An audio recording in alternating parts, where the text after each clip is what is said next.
Urban planners around the world quietly study Tokyo. Hospitality consultants quietly study the ryokan. Logistics directors quietly study the kombini. The reason in each case is the same.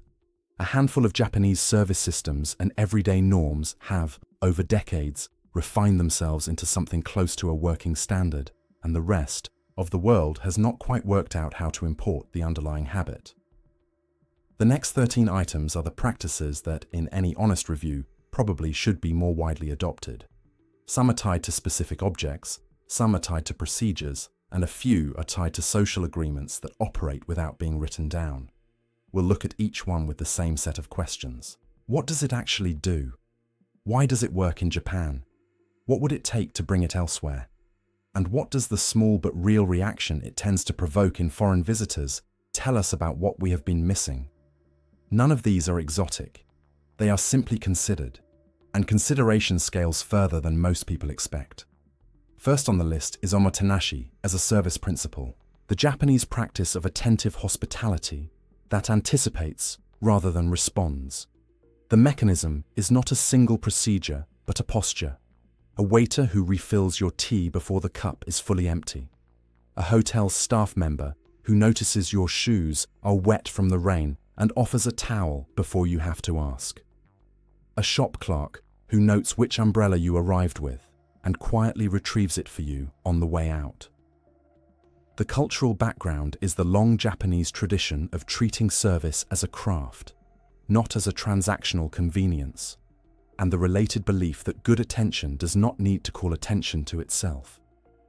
This is the deeper layer beneath nearly every other item on this list, and the reason copying any single practice, in isolation, tends to produce a thinner version of the original. Foreigners who experience real omotenashi for the first time often describe it not as luxury, but as something gentler, a sense that someone is paying attention without staring. It is, in many ways, the global standard most worth aspiring to. Number 2 is the absence of tipping in restaurants and service settings, paired with the inclusion of a fair wage in the menu price. The mechanism is a published price that already covers the labor, with no expectation of additional payment from the customer beyond what is printed on the receipt. The cultural reasoning is the Japanese sense that good service is part of the job, not a special favor that requires monetary recognition, and the related discomfort with the negotiation that tipping introduces between a server and a customer. The system works because wages are set accordingly and because the cultural expectation is consistent across the entire industry. Foreign visitors trying to leave a tip in a Japanese restaurant are usually politely refused, sometimes chased down the street by a server returning the forgotten money. The transferability question is genuinely difficult, since wage structures in many Western service industries depend on tipping in ways that would require deeper reform to unwind. But the underlying principle is clean. Pay people fairly, charge what something costs, and remove a small daily friction from millions of meals. Coming in at item 3 is the queuing discipline that organizes nearly every Japanese public space, from train platforms to cash registers to the entrance lines for popular ramen shops. The mechanism is partly visual, with painted lines, arrows, and footprint markers indicating exactly where to stand and which direction to face, and partly cultural, with a strong shared expectation that you join the line at its end and wait your turn. On train platforms, marks on the floor show where each car door will stop, and queues form to either side, with riders exiting between the lines before boarders move forward. The cultural fit is the long Japanese investment in shared protocols that reduce friction without requiring active enforcement. Foreigners often describe the experience as oddly restful, the sense that you do not need to negotiate or compete because everyone knows the rules and follows them. The transferability is high in principle, low in practice, since the system depends on near-universal participation. A few cities have started painting platform markers and have noticed real improvements. The 4th item is the white glove staff at train stations, particularly the staff in formal hats and gloves who manage platforms, sell tickets, and assist passengers at major Japanese rail terminals. The mechanism is a uniformed presence that signals immediately who to ask for help and who is responsible for what. The white gloves themselves are partly practical and partly symbolic, a small sign that the work is taken seriously. Staff bow to departing trains, point and call to confirm safety procedures, the so-called shisakanko, in which workers physically point at signals and speak the status aloud to reduce error rates. Studies of shisakanko in Japanese rail operations have suggested it reduces certain categories of human error by a substantial margin. The cultural fit is the broader investment in visible, accountable professionalism. Foreigners often comment on the calm authority of the platform staff, the sense that nothing is being left to chance. The point and call practice has been studied and partially adopted by transit operators in other countries. The white gloves remain mostly a Japanese signature. Item 5 is the bathroom etiquette around onsen and public baths, particularly the practice of washing thoroughly before entering the communal water and never letting the small hand towel touch the bath itself. The mechanism is a clear separation of cleaning and soaking, with a row of low shower stations at the edge of the bath where each visitor scrubs and rinses fully before climbing into the water. The towel, used to dry off after the soak, is folded and placed on the head or set aside on a stone, never dipped in. The water itself, often drawn from a natural mineral spring at temperatures around 40 to 42 degrees Celsius, smells faintly of sulfur or iron depending on the source, and the warmth seeps into stiff shoulders within a few minutes of settling in.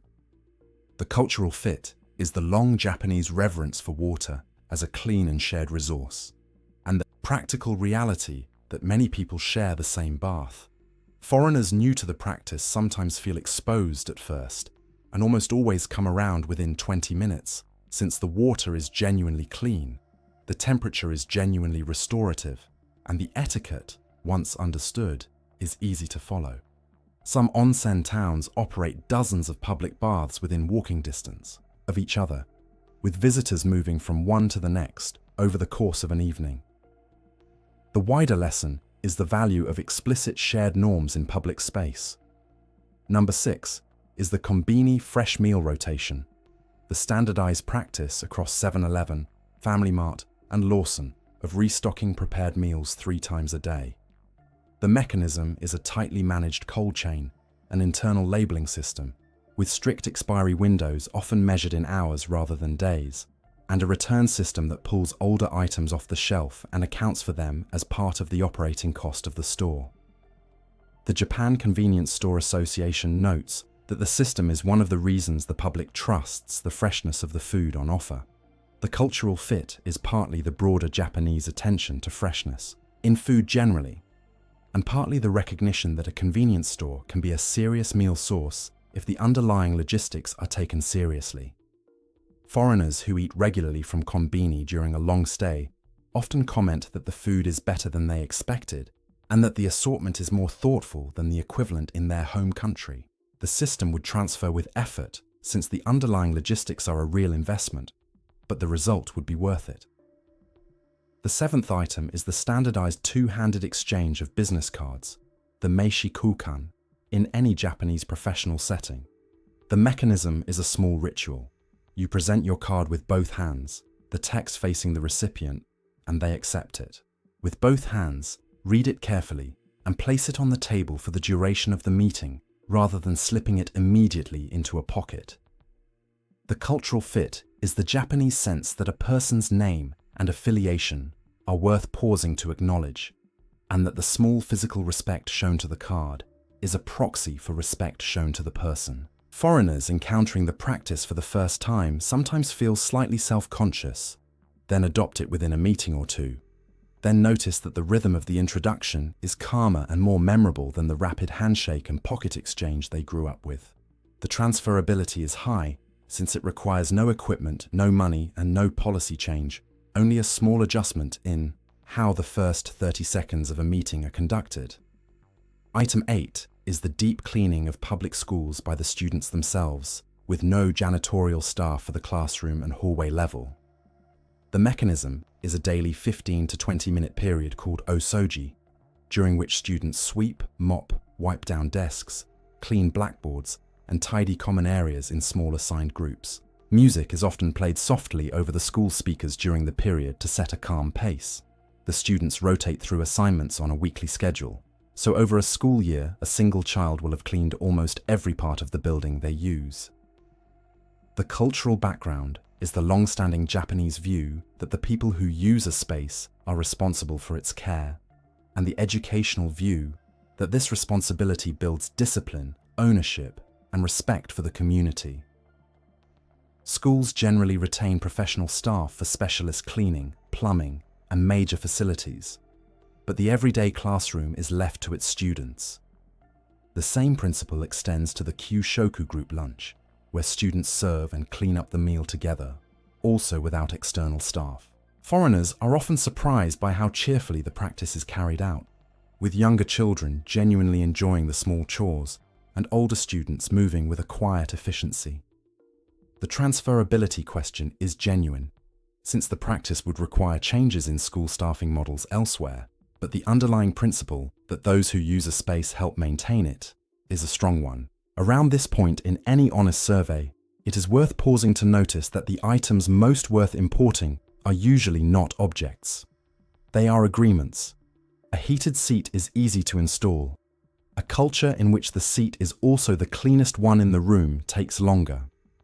Number 9 is the standard practice of providing free, unprompted ice water at the start of every restaurant meal, paired with the absence of any expectation of payment for it. The mechanism is a glass of cold water, often poured from a chilled pitcher onto fresh ice, brought to your table within seconds of being seated and refilled silently throughout the meal.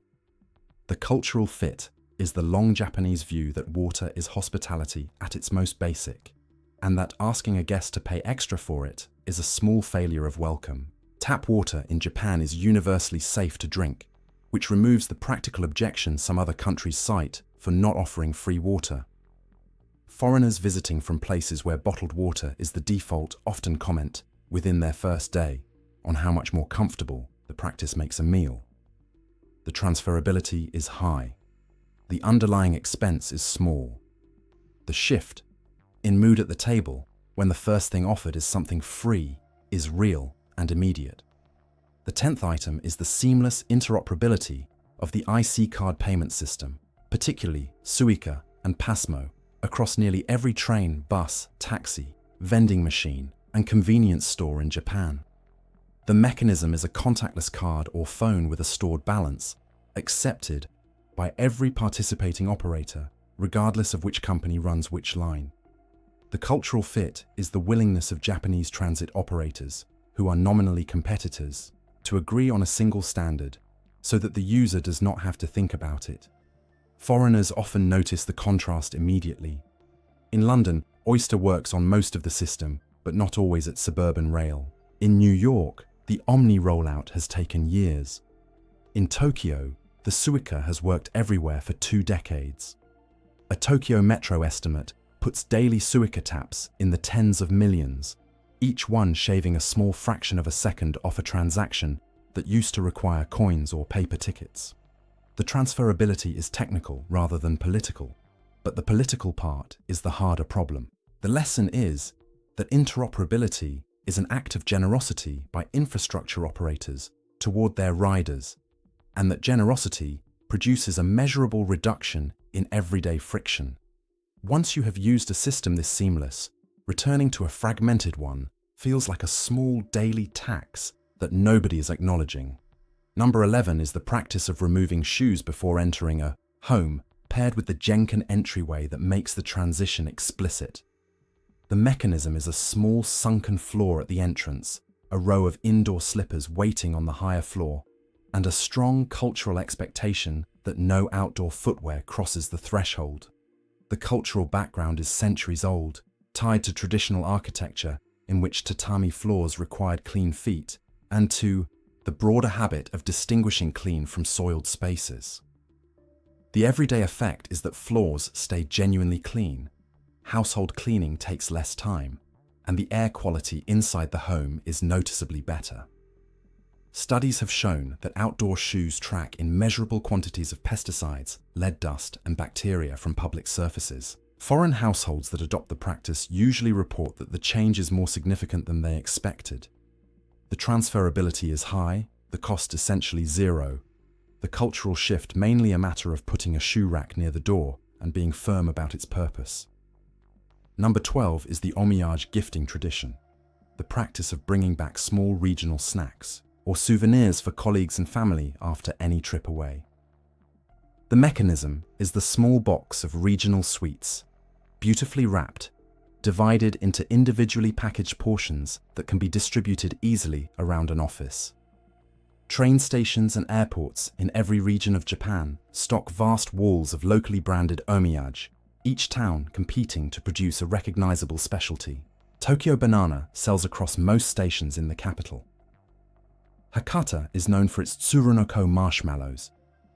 Hokkaido travels home in boxes of shiroi koibito biscuits. The cultural fit is the long Japanese practice of acknowledging that being away from a group, even briefly, leaves a small social debt that a thoughtful gesture can repay. The packaging is part of the gesture. Each individual portion can be handed to one colleague without anyone feeling left out, and the wrapping itself usually carries some clue about where the trip took place. Foreigners notice the practice the first time a colleague returns from a weekend trip with a box of mochi from a town they have never heard of. The transferability is high in principle, since the investment is small and the goodwill is real, and the practice would probably make many workplaces a slightly warmer place to be on a Monday morning. The homage is not really about the snack, it is about being remembered. Closing the list at number 13 is the broader cultural assumption of consideration for the next person, the principle that runs beneath nearly every item already discussed. The mechanism is not a product or a procedure, it is a default, the assumption that your behavior in a public space should make things slightly easier rather than slightly harder for whoever comes after you. You return a borrowed umbrella to its stand. You leave a public restroom cleaner than you found it. You stand on the correct side of the escalator. You speak quietly on the train. You take your trash home with you when there are no bins. The cultural fit is the long Japanese investment in public space as a shared inheritance rather than a private convenience. Foreigners returning from a long trip often describe a quiet shift in their own behavior, a habit of looking back at the seat they just left to make sure it is in the same condition they found it. That habit is the underlying invention. Every other item on this list is a small expression of it. Looking back across these 13 practices, the consistent thread is the assumption that small daily considerations are worth the effort, and that public space is worth designing for the next person rather than only for yourself. Some of these practices, like free water with a meal and the two-handed business card exchange, would transfer almost immediately. Others, like queuing discipline and student-led classroom cleaning, depend on broader cultural agreements that take generations to establish. The encouraging part is that the underlying principle is portable. Every time you choose to leave a small public moment slightly better than you found it, you are participating in the same habit that produced the rest. The real Japanese secret is not any single object. It is the willingness to keep showing up for the next person every day in small ways that almost never get noticed. That habit, more than any product, is the global standard worth pursuing. And the encouraging part is that it begins, every time, with a single small choice in a single ordinary moment.